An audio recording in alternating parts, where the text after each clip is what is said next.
Hey, welcome to this video. Today we're looking at a game between Capablanca playing white and Garcia Conde playing black. And we're looking at a position where the white player Capablanca is up one pawn, but the position is not per se clear. This is because black has a protected passed pawn on d4, and white has to act efficiently to both block that pawn, stop it from, well, distracting his play, and, well, stop it efficiently, and at the same time he needs to get his own play. If he wants to win, then he needs to get his own passed pawns, and we'll see how white will do this. So the way white does this is by first bringing his king into the center. He wants to play his king to where the action is, and more to keep control over the d pawn. And now his king is ready to join the action wherever it's needed. From this point it's very flexible. Black has nothing much better than going back and forth, just shuffling, and white prepares with h4 a potential break of g5. Black once again just shuffles, and right here is very important to try to find the very best move.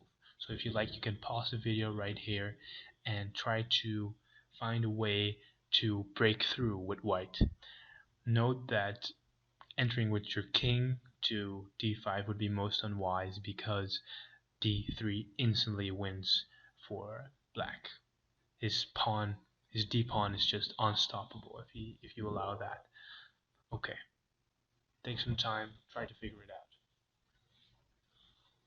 So in this position, black was probably stunned by the following move. Move played in the game was b4. Let's take a quick look first at g5, which is also a good move but requires that you find the same idea later on. Namely, after a simple mistake here once again of king e5, you would lose to d3.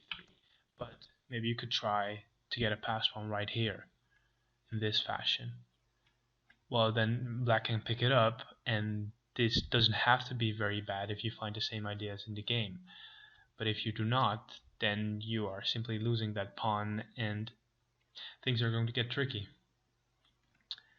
In the game, however, b4 was played, and this pawn can be taken in two ways. It can be taken by the a pawn or by the c pawn. In the game, it was taken by the a pawn, but let's take a quick look at what happens after c takes b. And after c takes b, king takes d4, black can play king d6, trying to get his king into the game, get some opposition, blockade the white king, but now white can get another passed pawn on the king side after the exchanges, which are naturally occurring here.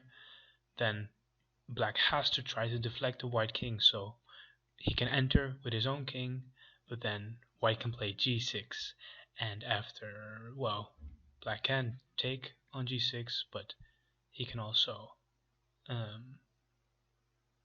can take like this, but eventually he will have to go here anyway, so he can also just go here straight away. And after pushing the c pawn, white has used his other trump because he has passed pawns on both sides now. And after this exchange, for instance, white pushes once again, and the black king is outside of this square. He cannot enter this square, and seeing as he can't, he cannot stop the pawn. As you can see, white will simply promote. A takes b therefore was played, and after a5, the king tries to stop that pawn, but white now can break through on the king side. After f takes, this is by now a familiar pattern, of course. Black tries to march his b pawn, tries to get some play himself, but the white king is just in time, and after king d7, white gets another passed pawn on the king side with g6, and after f takes, well, white is just in time here. And yeah, black resigned. So I think that was very instructive.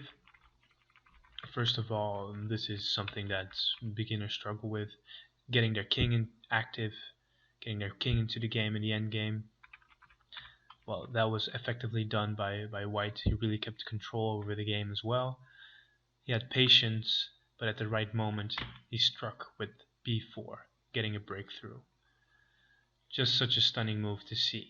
I was really amazed by this when I saw it the first time, but the concept is one well worth remembering, as it can happen in a lot of similar structures, similar pawn structures, where you get an endgame and there's this unit of 3 pawns formed like this, opposed to 2 pawns like that, where you can easily dismiss a move like b3, b4 as impossible. But if you can look far ahead, calculate accurately, as Capablanca demonstrated in this game, then it can be a very effective way to get active play, and get a passed pawn, and maybe even win the game.